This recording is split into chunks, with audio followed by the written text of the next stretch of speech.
Assalamualaikum warahmatullahi wabarakatuh. Bertemu kembali dengan Ibu Rofiatul Ummah. Di pertemuan hari ini kita masih sama membahas seperti pertemuan di minggu lalu, yaitu hak asasi manusia atau yang biasa kita kenal HAM. Di pertemuan hari ini, Ibu akan membahas materi terakhir, yaitu penyebab pelanggaran hak asasi manusia. Penyebab pelanggaran HAM itu terjadi karena dua faktor. Faktor yang pertama yaitu faktor internal. Faktor internal yaitu faktor yang berasal dari dalam diri individu sendiri. Dan yang kedua adalah faktor eksternal, yaitu faktor yang berasal dari luar diri individu. Kita bahas yang pertama, faktor internal. Faktor yang pertama, tidak seimbangnya pelaksanaan hak asasi dan kewajiban asasi. Jadi tidak seimbang pelaksanaan antara hak dan kewajiban. Apa sih itu hak? Kita flashback pelajaran minggu lalu. Hak itu adalah sesuatu yang didapatkan dari seseorang. Sedangkan kewajiban adalah sesuatu yang harus dilaksanakan oleh seseorang. Jadi antara hak dan kewajiban itu tidak seimbang. Contoh kecil, setiap individu diwajibkan untuk membayar pajak kendaraan jika memang sudah memiliki kendaraan sendiri. Itu kewajibannya untuk membayar pajak kendaraan. Setiap tahunnya diwajibkan untuk membayar pajak. Tapi karena kelalaiannya sering mengabaikan, sehingga harus didenda karena kelalaian tidak membayar pajak. Padahal dari sebagian uang pajak yang kita bayarkan, kita bisa menikmati hasilnya. Contohnya seperti apa, Bu? Contohnya seperti jalan raya yang saat ini kita lalui, banyak yang sudah bagus, enak untuk dilalui baik oleh kendaraan roda 4 ataupun roda 2. Kemudian yang kedua, belum adanya kesepahaman dan kesamaan mengenai konsep hak asasi manusia. Kita ingat-ingat lagi nih pelajaran beberapa minggu yang lalu. HAM itu apa sih? Hak mutlak yang dimiliki oleh seseorang mulai dari seseorang itu dilahirkan sampai meninggal dunia, di mana hak tersebut itu tidak bisa dibagi, tidak bisa dicabut, tidak bisa diambil oleh orang lain. Kenapa? Karena setiap individu memiliki hak asasi. Kemudian faktor yang ketiga adalah sikap individualisme, sikap egois dan ingin hidup sendiri. Jadi merasa dirinya itu puas tanpa memikirkan orang lain. Contohnya seperti apa? Contohnya, di dalam kendaraan kereta api, Ibu sering melihat, padahal dikhususkan orang yang duduk di kursi tersebut adalah manusia lanjut usia atau manula, ibu hamil, ibu menyusui. Itu yang diharuskan untuk duduk di kursi kereta api. Tapi banyak orang yang usianya masih muda, yang masih kuat untuk berdiri, mereka enggan untuk memberikan kursinya kepada orang yang membutuhkan. Kemudian yang keempat, kurangnya kesadaran tentang hak asasi manusia. Jadi orang tuh nggak paham, apa sih itu HAM? Apa sih itu hak asasi manusia? Mereka masih minim pengetahuannya tentang hak asasi manusia. Kemudian faktor yang terakhir, rendahnya sikap toleransi, sikap saling menghargai, sikap saling menghormati antar sesama. Kemudian faktor yang kedua, faktor eksternal. Yang pertama, lemahnya dan kurang berfungsinya lembaga-lembaga penegak hukum. Siapa, Bu, lembaga penegak hukum? Lembaga penegak hukum seperti Mahkamah Agung atau MA, Mahkamah Konstitusi atau MK, dan pengadilan militer. Itu yang disebut dengan lembaga penegak hukum. Nah, lembaga penegak hukum di sini masih lemah. Kenapa lemahnya? Masih bisa disogok. Hukumnya masih bisa dibayar. Kemudian yang kedua, penyalahgunaan kekuasaan. Seharusnya orang yang memiliki kekuasaan pasti orang yang memiliki pengetahuan yang tinggi. Orang yang memiliki pengetahuan tinggi harus dibarengi dengan karakter yang baik. Tapi karena minimnya karakter, sehingga orang yang memiliki kekuasaan tersebut tidak bisa menghargai bawahannya. Artinya kekuasaan yang dimiliki ini disalahgunakan. Bisa tidak menghargai bawahannya atau memberikan upah semaunya, tidak sesuai dengan perjanjian atau kesepakatan kerja. Kemudian faktor yang terakhir, penyalahgunaan kemajuan teknologi. Teknologi atau jenis teknologi. Bisa teknologi di bidang informasi, teknologi di bidang komunikasi, dan teknologi di bidang transportasi. Kita bahas yang pertama, jenis teknologi di bidang informasi seperti televisi, radio, majalah, dan lain sebagainya. Kemudian teknologi di bidang komunikasi seperti handphone, laptop, email, kemudian WhatsApp, Instagram, dan lain sebagainya. Kemudian jenis yang terakhir teknologi di bidang transportasi. Busway, kemudian kereta api, pesawat, dan lain sebagainya. Ibu ambil contoh, teknologi di bidang komunikasi. Pasti sebagian orang atau banyak orang sudah tidak awam lagi dengan teknologi yang satu ini, teknologi komunikasi. Sebagian orang sudah memiliki handphone dan pintar untuk menggunakannya, tapi masih kurang pintar dalam penggunaannya. Seperti apa, Bu, contohnya? Contohnya, dalam penggunaan media sosial. Masih banyak yang menyalahgunakan.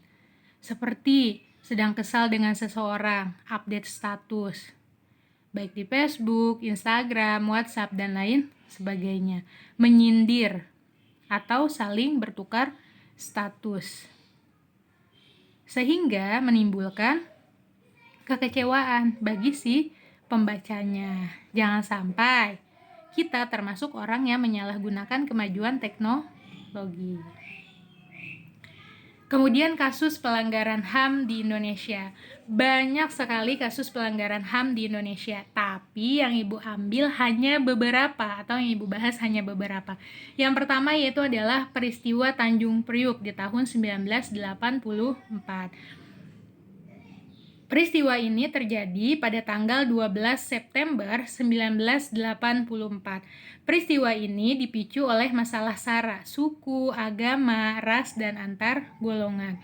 Dalam peristiwa ini diduga terjadi pembunuhan, penangkapan, dan penahanan sewenang-wenang, penyiksaan, dan penghilangan orang secara paksa. Kemudian, kasus pelanggaran yang kedua, peristiwa Aceh di tahun 1990 sampai 1998. Peristiwa ini terjadi ketika daerah operasi militer atau DOM diberlakukan di Aceh. Tragedi pelanggaran HAM terjadi diduga karena dipicu unsur politis pihak-pihak tertentu yang menginginkan Aceh menjadi negara merdeka. Banyak tindakan kekerasan yang dialami oleh rakyat Aceh. Ditemukan sejumlah kasus pembunuhan, penculikan, dan penyiksaan. Kemudian selanjutnya kasus terbunuhnya Marsinah di tahun 1993. Kemudian kasus terbunuhnya wartawan Udin di tahun 1996, dan yang terakhir tragedi Trisakti dan Semanggi di tahun 1998. Masih banyak lagi kasus pelanggaran HAM yang terjadi di Indonesia yang lebih up to date lagi. Untuk menambah wawasan kalian, silahkan kalian boleh melihat berita tentang kasus pelanggaran HAM yang ter-up to date di blog atau di media sosial yang bisa menambah wawasan kalian. Kemudian upaya penegakan HAM. Yang pertama adalah upaya dari pemerintah. Apa upaya dari pemerintah? Yaitu kewajiban dan tanggung jawab negara dalam hak asasi manusia. Kewajiban negara dalam hak asasi manusia dibedakan menjadi dua. Yang pertama yaitu proteksi, dan yang kedua adalah realisasi. Apa, Bu, itu proteksi? Proteksi atau perlindungan mengharuskan negara menjamin dan melindungi hak asasi manusia. Jadi proteksi itu secara sederhananya artinya adalah perlindungan. Contoh dari proteksi adalah negara membentuk peraturan perundang-undangan dan sejenisnya untuk memberikan perlindungan, pemajuan, dan pemenuhan hak asasi manusia. Proteksi tadi artinya apa, nah? Perlindungan. Contoh dari perlindungan adalah pemerintah membuat peraturan perundang-undangan untuk memberikan perlindungan, pemajuan, pemenuhan HAM kepada seseorang. Kemudian yang kedua adalah realisasi. Realisasi lebih mengarahkan kepada kewajiban negara untuk bertindak secara aktif dalam memenuhi hak asasi manusia. Contohnya, menindak pelaku pelanggaran hak asasi manusia dengan hukuman seadil-adilnya. Jadi proteksi itu adalah perlindungan, realisasi itu adalah pemerintah bertindak secara aktif untuk memenuhi hak asasi manusia, yaitu menindak pelaku atau pelanggar HAM dengan hukuman yang seadil-adilnya. Kewajiban dan tanggung jawab negara dalam hak asasi manusia, yang pertama yaitu adalah kewajiban untuk menghormati hak asasi manusia. Kemudian yang kedua, kewajiban untuk melindungi hak asasi manusia. Ketiga, kewajiban untuk memenuhi hak asasi manusia. Dan yang terakhir atau keempat, kewajiban untuk memajukan atau mengembangkan, meningkatkan hak asasi manusia. Lalu upaya yang kedua adalah perlindungan, pemajuan, dan pemenuhan hak asasi manusia. Yang pertama, perlindungan hak asasi manusia. Perlindungan adalah upaya yang ditekankan pada berbagai tindakan pencegahan terjadinya pelanggaran HAM. Pencegahan pelanggaran HAM yang dilakukan individu maupun masyarakat melalui berbagai kegiatan sehari-hari atau bisa dilakukan dalam kegiatan sehari-hari. Contohnya yang pertama, kegiatan belajar bersama dan berdiskusi untuk memahami pengertian dan konsep hak asasi manusia. Jadi belajar bersama nih, berdiskusi agar seseorang memahami pengertian dan konsep hak asasi manusia. Lalu yang kedua, mempelajari peraturan perundang-undangan tentang hak asasi manusia maupun peraturan hukum lainnya yang berhubungan dengan perlindungan hak asasi manusia.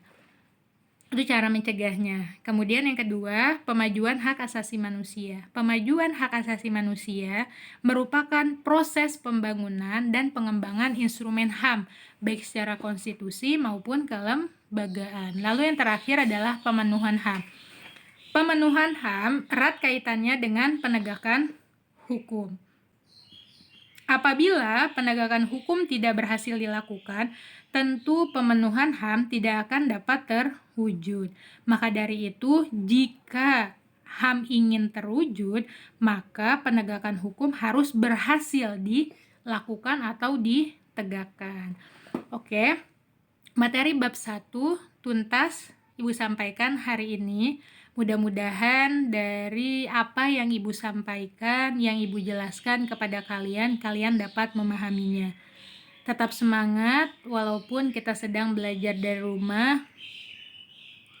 Tetap jaga kesehatan dan selalu berpikir positif. Kurang dan lebihnya Ibu mohon maaf. Jangan lupa sekali lagi untuk like, comment, and subscribe. Kurang lebihnya Ibu mohon maaf. Wassalamualaikum warahmatullahi wabarakatuh.